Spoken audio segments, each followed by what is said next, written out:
Whether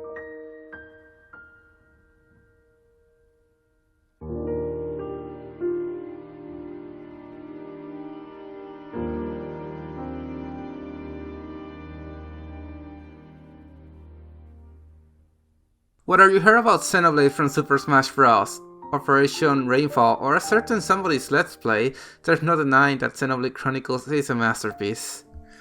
The story is unpredictable with many twists and turns. The music is amazing, as you can probably hear in the background of this video.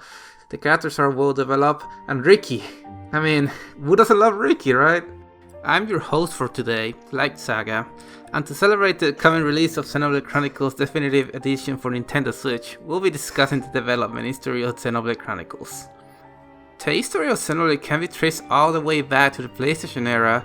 Square employees Tetsuya Takahashi and Kaori Tanaka were working on a concept they thought would work well for what would become Final Fantasy VII. However, Square's higher-ups felt the project was too dark and complicated for a Final Fantasy game. When the concept was rejected for Final Fantasy, it was considered for a Chrono Trigger sequel instead, until it was decided to make the project into an entirely new game.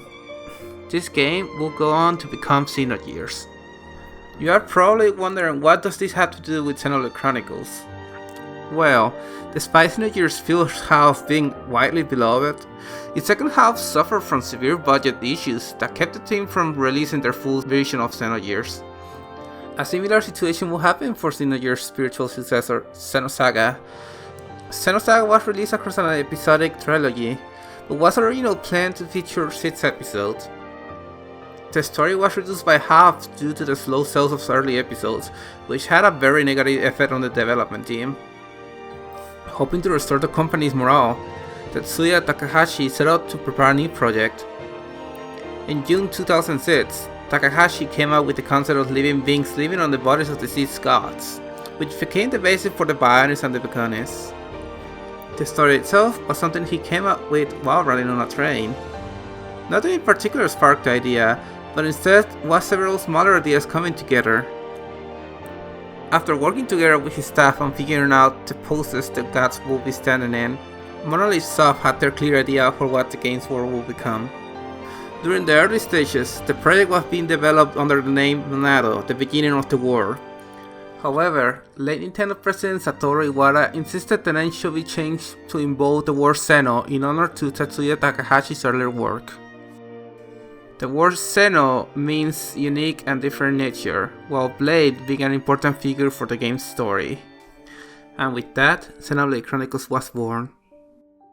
Xenoblade's combat system was something that went through an interesting development phase. Tetsuya Takahashi felt the game needed a good balance between gameplay and story, as he felt RPGs at the time focused too much on stories. After taking into consideration the criticism of Xenosaga and Baten Kaitos, which critics felt was too old-fashioned, Takahashi wanted to make sure the combat for Xenoblade was perfected. Originally, the game was to feature traditional turn-based combat.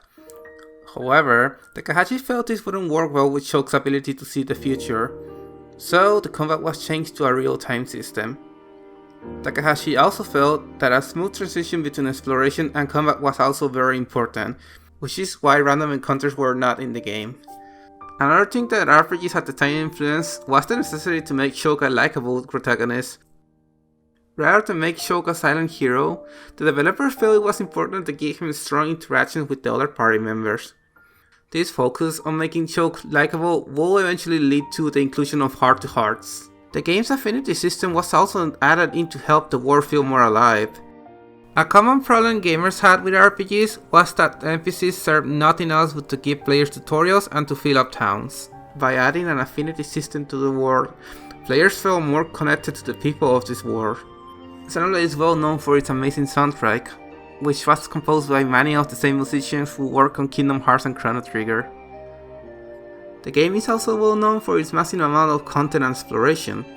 The decision to make the world massive was to reward players for exploring, but having a large open world with nothing to do will be problematic, so hundreds of side quests and other activities, such as hidden landmarks and unique monsters, were added to help populate the game's world more. One important aspect of creating the game's world was figuring out what poses the Bionis and the Beconis will be standing in. The final poses were chosen so to go over the best possible level design for Xenoblade. This mindset can be seen with things like the Bionis knelling so its legs could be as flat as possible for Gaur flanks, or the shape of the Bionis head for the Arid Sea. To take this one step further, something worth mentioning is the sun in the game was never actually set. Rather, it stays in place forever before nighttime comes. Because of this, the Bionis right shoulder is always covered in shadows, creating a freezing mountainside that became Balak Mountain. And on the opposite side, literally, the Magna Forest is the hottest region on the Bionis because it's the closest region to the sun. Speaking of the regions of the Bionis, there was one region that was left on disc in the Wii version, but can be played in normal gameplay, the left shoulder. While this region will be fully playable in the Switch version, the Wii version remained a mystery to Xenoblade fans for a long time. The left shoulder is one of the largest single locations in the game.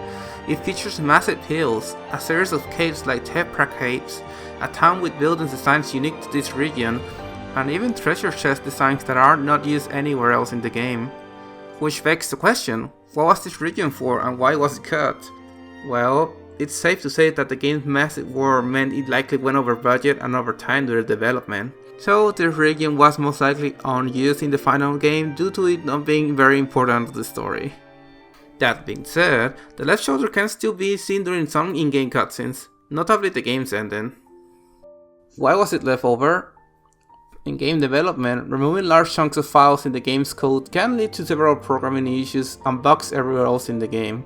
So most developers find it easier to leave game assets inaccessible to players rather than remove them from the code. And now let's discuss some unused features for the party. In the Japanese version, there's an unused party member named Lambert. He was likely only used for testing during early development.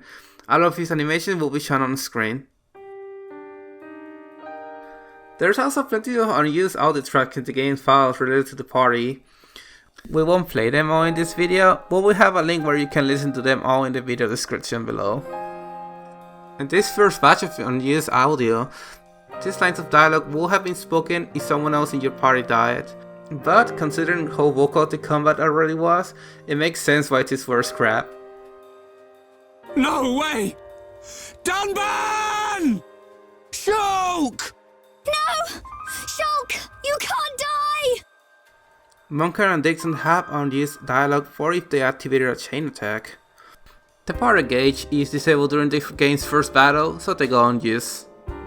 They also have dialogue for dying in this battle, but they have gems equipped that prevents them from dying during story battles. Dunban? DICKSON? Yeah! Bring it on! Why me? I'll draw him to me. Dunban, you do that blue business you do. Hey! Enchant us already! MUMKHAR, good job! DICKSON also has unused dialogue for calling out to Ricky and Melia, but he never rejoins the party after you meet them. Interestingly, these lines were added specifically to the international versions of the game. Ricky! Melia! ALVIS has unused dialogue for dying too, as well as end battle quotes or after defeating the Teletia. Because he leads the party after the Teletia is defeated, and because he also can die during story battles, this dialogue slangs are unused. This is unexpected. We should keep our guard up. Do you want to rest? Let's tend to our injuries. This area seems safe enough. Right, let us move on. Even if the MONADO doesn't affect him, we can still see visions and find another way. Ah! Metal Face has two unused lines of dialogue. The first one we will play was actually re-recorded for Super Smash Bros. All that work for nothing! All that work for nothing! This can't be happening! I don't lose! And now, it's random fascinating trivia time! DICKSON has an unused jumping animation for if he was being directly controlled by the player, which never happens in the game. Shulk has a fear of caterpillars, which is only ever mentioned during a heart-to-heart conversation. Melia is left-handed. Ricky, along with the rest of the Nopon, were designed specifically to look cute. Their designers tried to find a unique look that didn't make them look like a Pokemon. Monolith Soft was originally wanting Nintendo of America to present Xenoblade Chronicles at E3. However, Nintendo of America wasn't sure at the time if they would release Xenoblade in North America and decided against it. After months of fan demand, mostly from the Operation Rainfall campaign, which was to convince Nintendo to localize Xenoblade, The Last Story, and Pandora's Tower, Nintendo of America finally brought Xenoblade Chronicles to North America. Fair warning to all our viewers, the next batch of random fascinated trivia will contain major spoilers for Xenoblade, so if you don't want to spoil the game's story, please skip ahead to the time on screen. Ready? Here we go. Oh my goodness gracious, with gravy, you're not going to believe this. It was recently discovered that if you play the entire game with the Wii remote in your left hand, while also plugging in the GameCube controller to controller port 2, Mewtwo will join the party and help with the final boss against DJ Octavio. Nah, I'm only kidding. Now let's talk about real spoilers. The Bionis and the Mechanics were designed to resemble the concept of yin and yang. The Bionis is populated with biological life forms such as homes, while the Mechanics is populated with mechanical beings such as the Machines and Mechans. The kanji symbols that appear on the MONADO means the following. For Buster, its meaning is to behead, San. Enchant symbols is machine, Ki. Shield means shield, and the kanji is pronounced Jun or Tate. Speed is rapidly, which is pronounced Shitsu. Purge, rip or destroy, Ha. Eater, eat, kanji Ku. Armor means armor, and is pronounced Kai or Yoroi. And Cyclone means roar or thunder, Ko. Interestingly enough, this also applies for the kanji when the MONADO is upgraded. The first version of the MONADO, MONADO 1, can hurt people, but MONADO's 2 kanji says person, implying the MONADO can now cut people.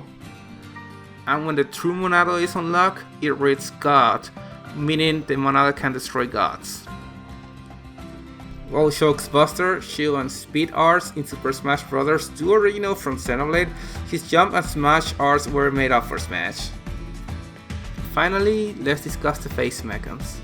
We learn partway through the story that the face mechans are being controlled by people. We learn who controls Metal Face, Face Nemesis, and Jade Face through the story, but never Sword. However, in the side quest Desiree's Future, Desiree reveals her father was killed in the Battle of Sword Valley. He used to run a blacksmith called Sword Smithy. Considering how the face mechans are created, and that Sword uses a hammer during combat like a blacksmith, Sword is most likely Desire's father. And that's all for today. If you'd like to watch some more videos discussing the development history of other games that are not Xenoblade, there's a playlist full of videos just like that. I'm sure there's at least one video in there that you'll probably like. And while you're at it, be sure to hit the subscribe, like, and bell buttons, because it's apparently the law of YouTube that we ask people to do that now. I've been your host for today, Lightsaga, and if you'd like to hear me talk more about video games, I recently finished a Let's Play of Hollow Knight. There will be a link to that series on screen as well if you'd like to check it out. Thank you for watching this episode of the Gaming Gallery, and remember that in our hearts, we are gamers.